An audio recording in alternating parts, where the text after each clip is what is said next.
today on Ag News Daily.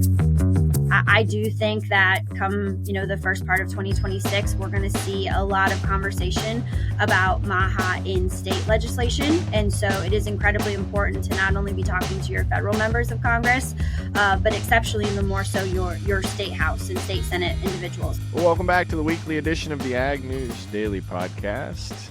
It's not really just a podcast anymore, Michelle, is it? No, we have so many ways where you can connect with us, whether it's on social media or, we're always open to conversations as well. So yeah, there's a lot of things that make Ag News Daily what it is today. And what a great week. We're short Delaney, so we get to have fun together as we hit these headlines. I know we've got quite a bit of news today, so how about I jump right into it first with weather.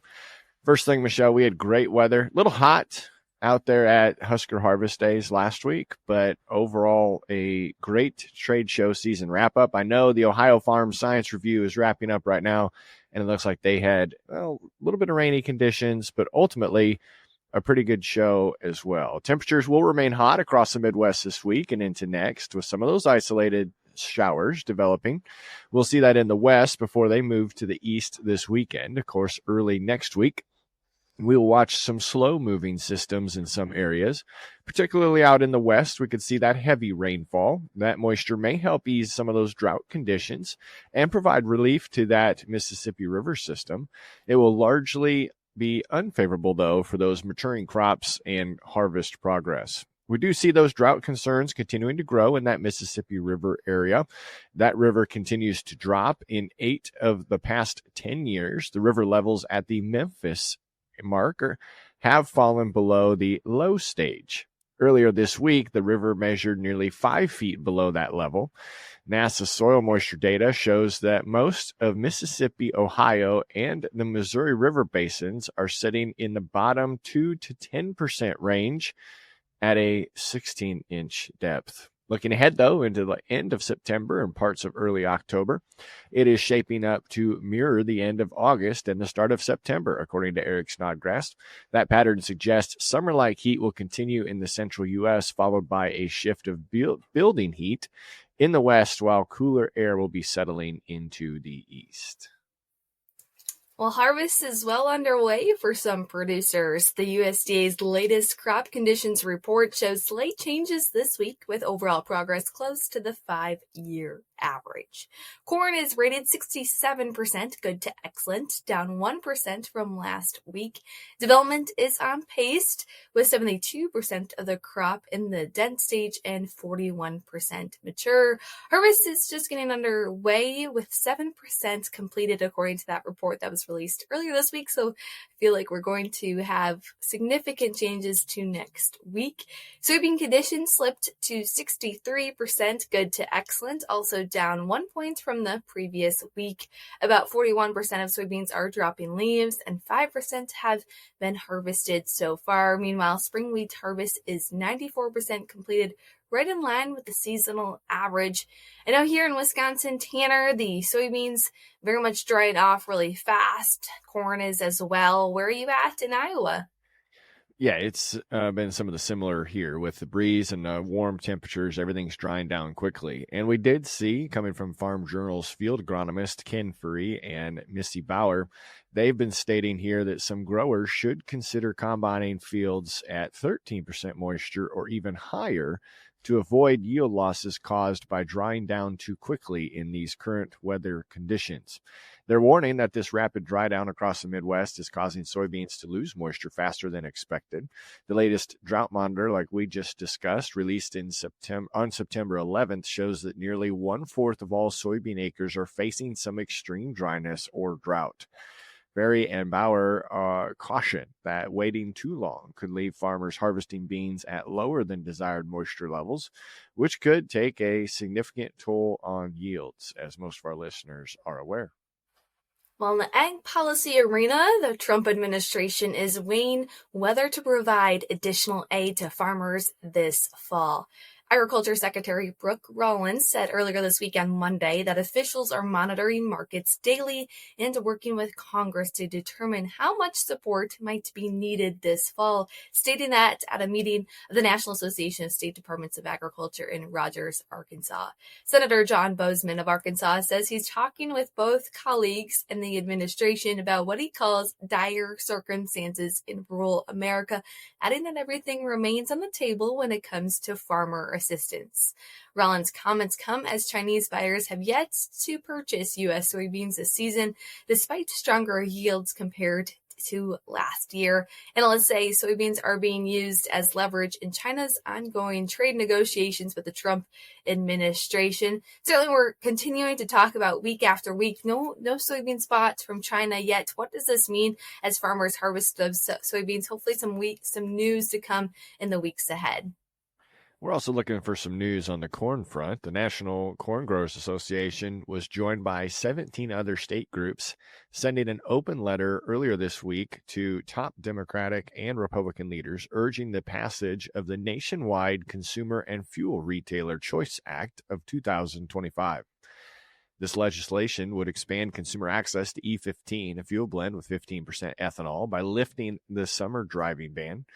Growers say this could be the fastest way to create new demand for corn at this time when input costs are near record highs and corn prices have fallen to unsustainable lows. The USDA projects this year's corn crop could be the largest on record, further pressuring the already weak marketplace. The groups did stress that higher ethanol blends not only support farmers but also benefit consumers by lowering their fuel costs. It reduces emissions and is cutting the reliance on foreign oil. Corn grower leaders are on Capitol Hill this week, pressing lawmakers to act before the end of the year. I always find it interesting what ways that commodity groups are trying to really get information out. And I saw that this past week that they used LinkedIn Live for a panel discussion, and there was quite a few people in that room. So really interesting there. And I also saw that the National Pork Producers Council was in Washington, D.C. this week, and they had an interesting setup to connect with lawmakers as well. So a lot of things happening on that ag policy front. But as we look at some trade news, the U.S. and India are stepping up efforts to resolve trade tensions, with two teams of officials meeting in New Delhi this week.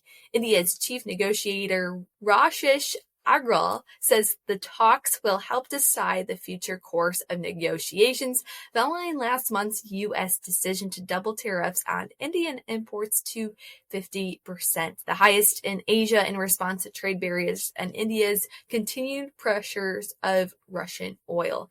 Despite those frictions, both sides say discussions have been positive.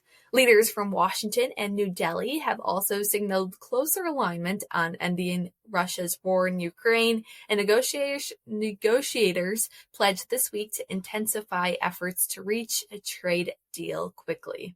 Yeah, that's some good trade news there for us, at least positive in the direction. We did see some animal news come in here. The Animal Agriculture Alliance has released 2 reports examining the vegan and animal activist movement in the U.S. The major animal activist group's web report shows maps that are strategic, interconnected nature of these organizations, while the radical vegan activism reports highlights trends in extremist activism and intentions of key players in that movement. Hannah Thompson-Weeman, the president and CEO of the Animal Agriculture Alliance, said the animal activist groups and tactics are becoming more extreme. They're putting farmers, ranchers, and food workers, as well as food security, all at risk.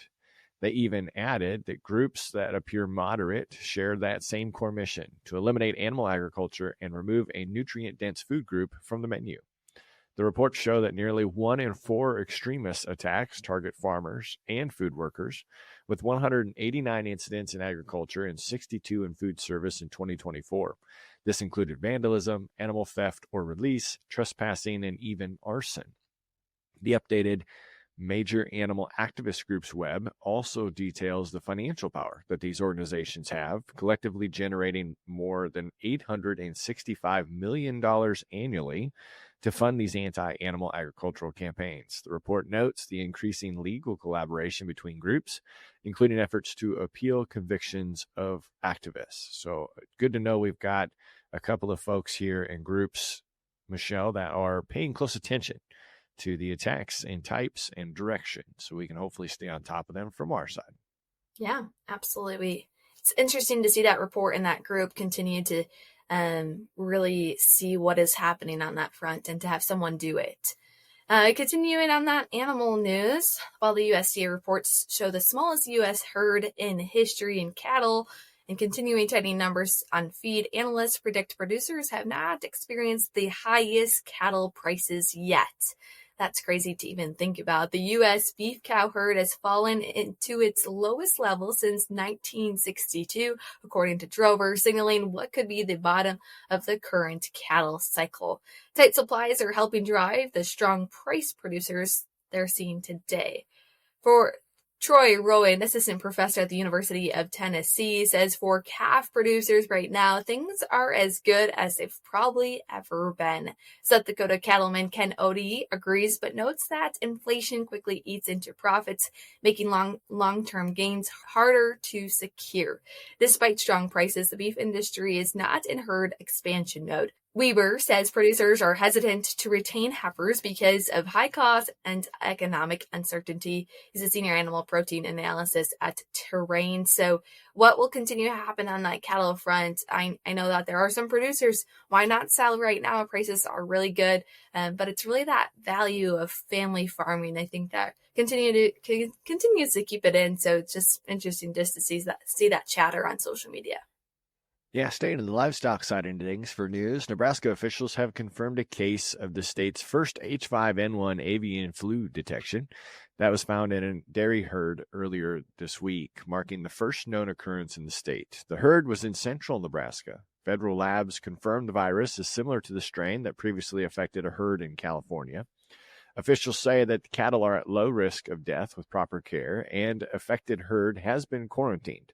The Nebraska State veterinarian, Dr. Roger Dudley, urged producers to review their biosecurity measures and contact a veterinarian if symptoms appear in their herds. Farmers are being asked to watch for decreases in appetite and milk production, clear nasal discharge, loose or tacky feces, dehydration, fever, or signs of lethargy.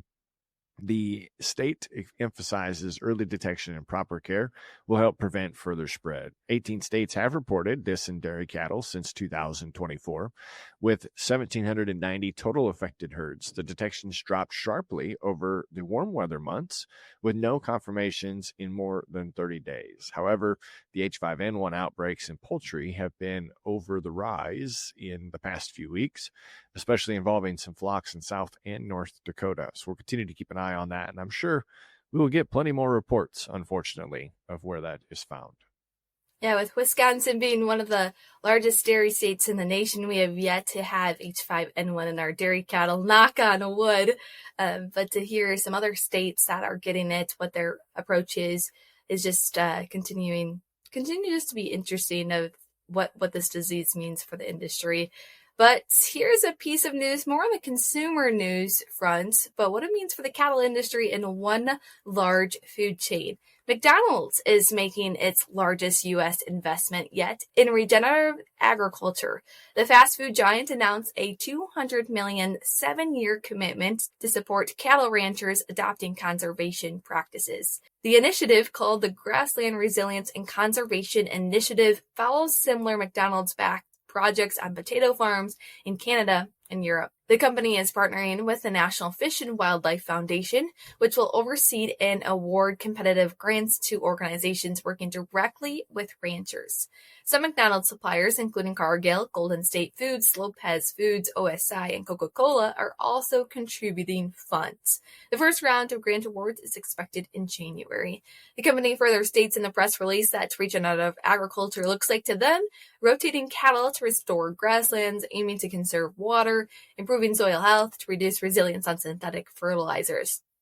Advocates, including the Fish and Wildlife Foundation, say these practices not only benefit the environment, but also strengthen ranch profitability, noting this new investment. I know we had an interview a few months ago about the carbon market, just so many ways that companies are making investments to farmers. It's just an interesting way that that collaboration is happening. Yeah, and I'm sure there's going to be more changes, of course, as programs are put into emphasis and others are shut down. We do see agriculture fairs are a major economic driver in the United States, generally nearly $52 billion in economic impact, according to the new report that was released earlier this week from the International Association of Fairs and Expositions. The 2025 Economic Impact Study analyzed 1,400 fairs across the country, highlighting the financial benefits to the local communities that they are in.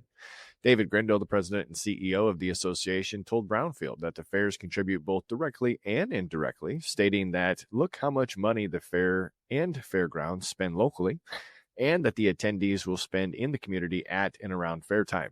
He said and added that these events really generate year-round income, bringing in tourism dollars and supporting all local businesses. Grindle also stated that notes that the role the fair plays in education and public engagement. More than 60% of Americans attended a fair in 2024, giving them the chance to learn about where their food comes from and connect directly with those in agricultural communities. So a lot of good news there. I think it's nice to have an official study, but makes a lot of sense. Mm-hmm. Were you able to get to a fair this year? Yes. Yep. Made it to a couple of different fairs. So it's always fun to be able to get the girls out and allow them to connect as well. Mm-hmm. Yeah. There's always ways to have fun in the summer. I can't believe we're in the middle of September. It's fall season. But as we look at oil prices, they're holding steady as producers and consumers work to balance supply and demand. The Organization for Economic Cooperation announced last weekend it will boost oil production in October by about 180,000 barrels a day. Patrick DeHaan with Gas Buddy says the move, along with the U.S. shift to cheaper winter fuel blends, should bring gasoline prices down in the coming weeks. But diesel can move in the opposite direction. DeHaan notes that the harvest season will increase demand for farm equipment, and colder weather will drive up heating oil use. Since heating oil and diesel are essentially the same product, that could push diesel prices higher heading into the winter. Yeah, we will hopefully not have too terrible of a winter, but it seems to be an issue no matter what type of winter we experience here in the Midwest. Excited to get into our interview for this week. Good friend of ours, we're hearing from Elizabeth Burns-Thompson, the executive director of the Modern Ag Alliance, talking about what the latest MAHA Commission's report is and means to agriculture and more. So here we are, excited to share that with you right now. Excited to have Elizabeth Burns-Thompson on the podcast with us, the executive director of the Modern Ag Alliance. EBT, it's great to have you back on the podcast. How are you? I'm doing well. Welcome to the news week of updates. I'm excited to talk a lot about the MAHA Commission's report. But first of all, what have you been seeing in the Modern Ag Alliance phase as to things you've been working on lately? Yeah, and I think maybe just to take a step back even further for those that may have missed our interviews before and may not be familiar with the organization, and rightfully so, Modern Ag itself is a new entity. So we're coming on just about a year and a half old. We're unique in our structure in that we're an association of associations, for lack of a better term, but organizations that many of us and your listeners are familiar with, commodity groups, state farm bureaus, ag retail organizations from coast to coast. So we work on issues that are not region specific or commodity specific, but really a broad range of organizations that have come together with one really sole mission or perspective, which is to ensure that farmers continue to have access to those critical crop protection tools. And when I'm saying that, our audiences know that I'm talking about pesticides, so the herbicides, insecticides, and the like that we depend upon each and every year to bring in the crop each year. So we do work all across the country, really from coast to coast. We've had an exciting first. I'm looking at my calendar here, 9 months that I've been on the roll here. So a lot of exciting things to talk about. The latest MAHA Commission report was just released last week. Of course, we heard a lot of positive responses from agriculture groups. What did you really hear and think about that report? Sure. And what I found too is we can get in the weeds on acronyms MAHA. So for those that are not familiar, MAHA being the Make America Healthy Again initiative, just to take even a further step back on that, an initiative that was put forward by the administration, a cross collaboration between the United States EPA, USDA, as well as HHS, collectively looking at kind of health factors in our next generation or the children across this country.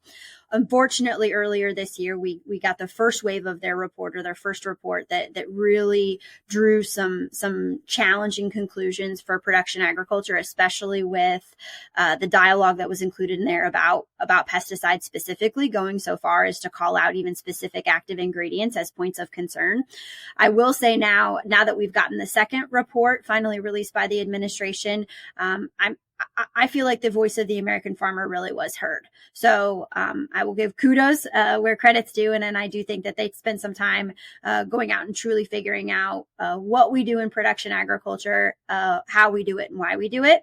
I will say that there's still some pieces in there that give me a little concern when they question or look towards, questions around what is gold standard science or real world data. I would argue that the process that we have in this country truly is the gold standard when you compare it to processes around the world. The depth and due diligence that our administrative agencies take, ensuring that the products that we are using on farms, are safe, and that can give reassurance to consumers that are ultimately depending on that food and fiber and fuel at the end of the day.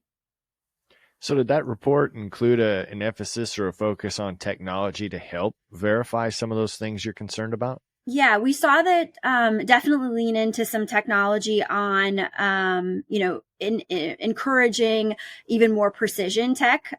We all know that all of that comes with a cost as well. As much as all of us would like, the brand new bright and shiny technology straight off the lot, much of that is cost prohibitive, especially in today's economic climate.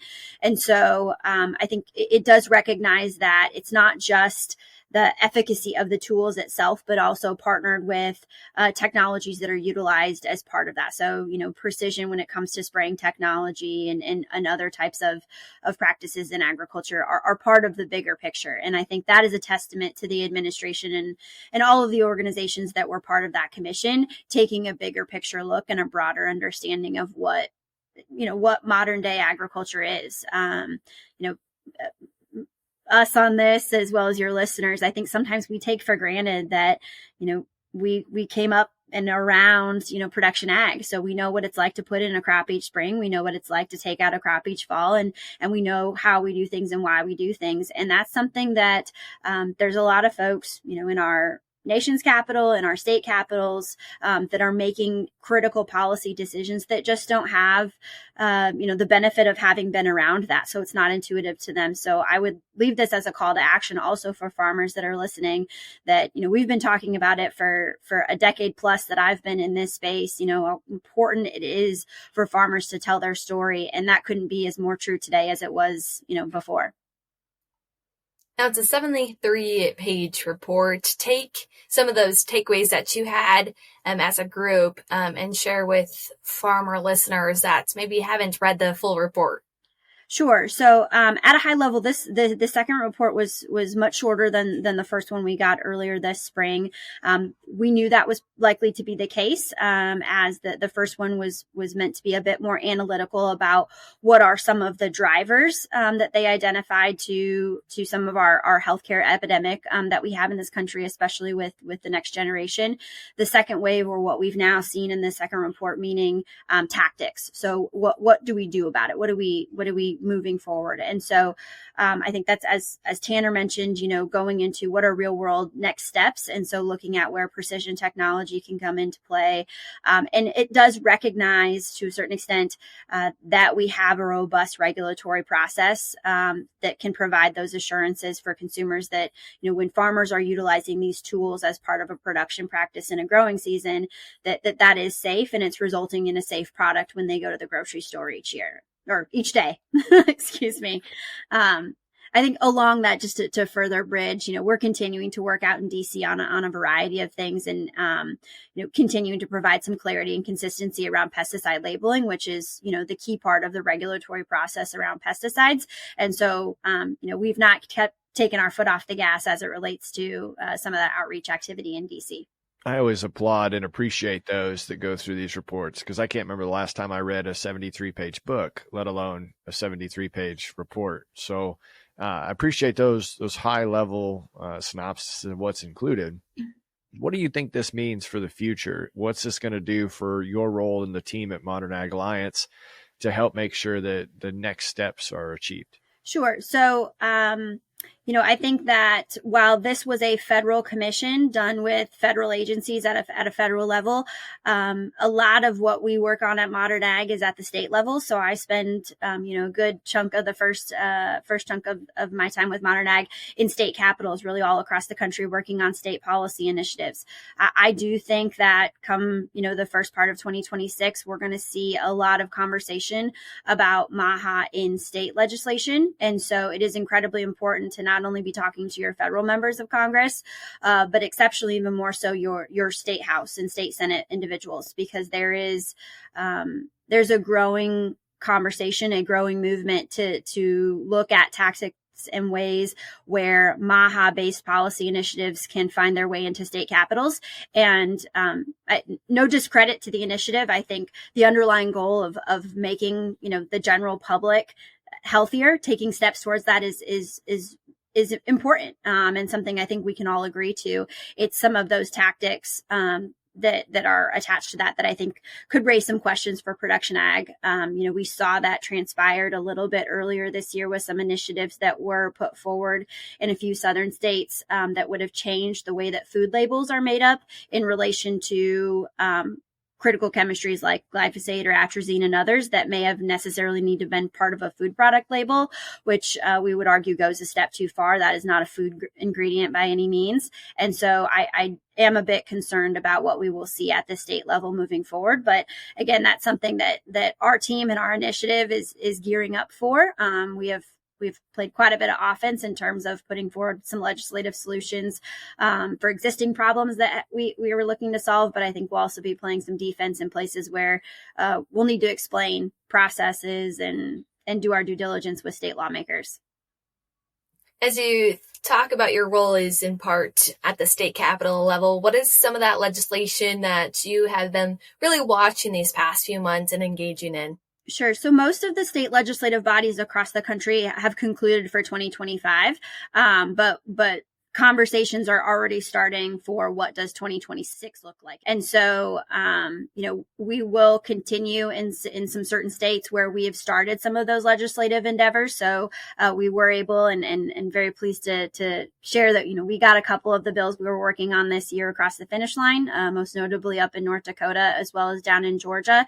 And those bills were signed into law here earlier this summer that provides some of that consistency and clarity around the labeling process or recognition of the EPA process at the state level. So we'll continue to work on some of that in a handful of states here going into 2026 in conjunction with the federal initiative, which I would be remiss to not mention, in large part because we are in the heat of both timelines and deadlines on federal government funding, as well as, a deadline for the Farm Bill yet again. It's a bit of a Groundhog Day effect, but we are still yet here again talking about Farm Bill process and Farm Bill deadlines.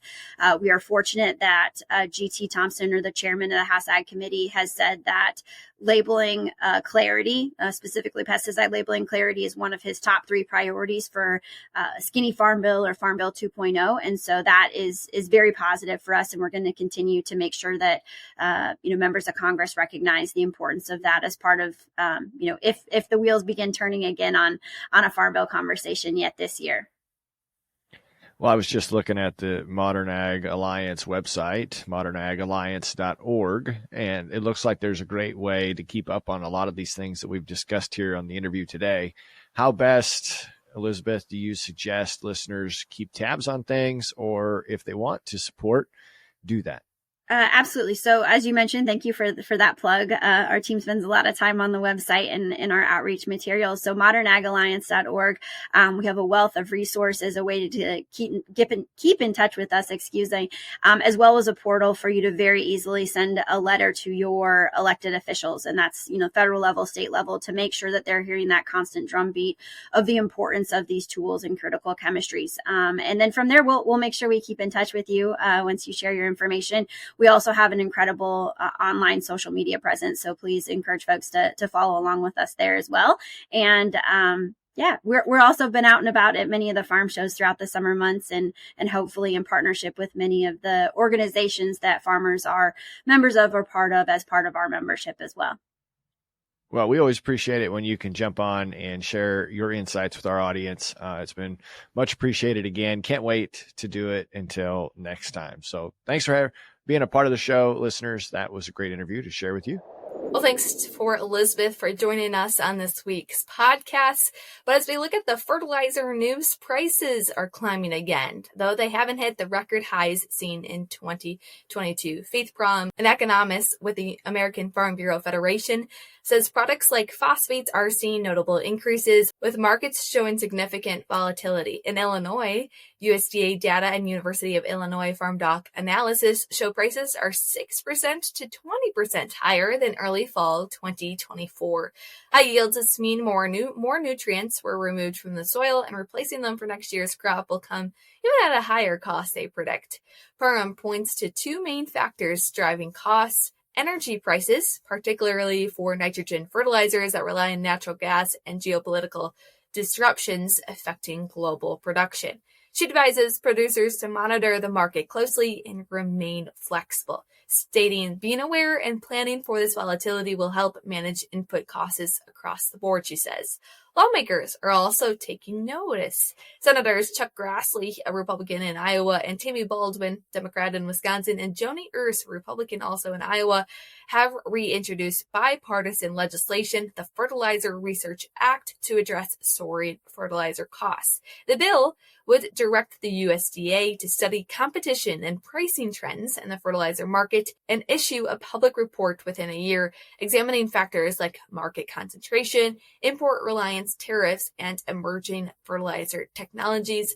But Tanner, what happened last week here in the markets as the WASDE report came out? That's right. Just a couple of high-level things since Delaney is missing on us this week. It did come out last Friday, and that WASDE report included farm surveys that had soybean pod counts and corn ear weights. For the 2025-2026 marketing year, the U.S. ending stocks were reported at, for corn, 2.11 billion bushels, which was nearly unchanged from the 2.117 billion last month, but above the 2.011 billion that the trade estimate had put together. Soybeans came in at 300 million bushels, up from 290 million last month. And that's above the 288, which traders had expected as well. When you look at the Ohio Country Journal, they reported after this being released that corn was down a penny, soybeans were up 3 cents, and wheat was down 4 cents. Prior to that noon report, corn was up 4 cents, soybeans were up 8, and wheat was down 2. So interesting to see where that all came about. And just as of close yesterday, December corn was down 3 cents, closing at $4.2375. March corn was down 3 cents as well, closing at $4.4125. Soybeans were also down 4 3/4 cents to $10.39 for the November contract. January also down, closing 4 cents lower. So not a lot of great news as we come into harvest season here, markets wise, Michelle. But hopefully we have more headlines to share with them next week and great stories to continue to include. So listeners, as always, we appreciate you tuning in, hanging out with us, hanging out with Michelle and I this week for sure. We'll be back again next week with more headlines. Right, Michelle? Yeah, we're always trying to share what's happening in agriculture, how it's impacting especially corn and soybean producers, cattle producers, dairy producers. So just a lot of information. But like I mentioned, we're here in September. What's the fall looking like for you? Yeah, hopefully we've been getting some of this rain that was discussed early in that weather side of things. Hopefully harvest moves and progresses as scheduled. So listeners, maybe get you some field reports as the season goes along. But for today, what do you say? Should we let them go? Let's let them go.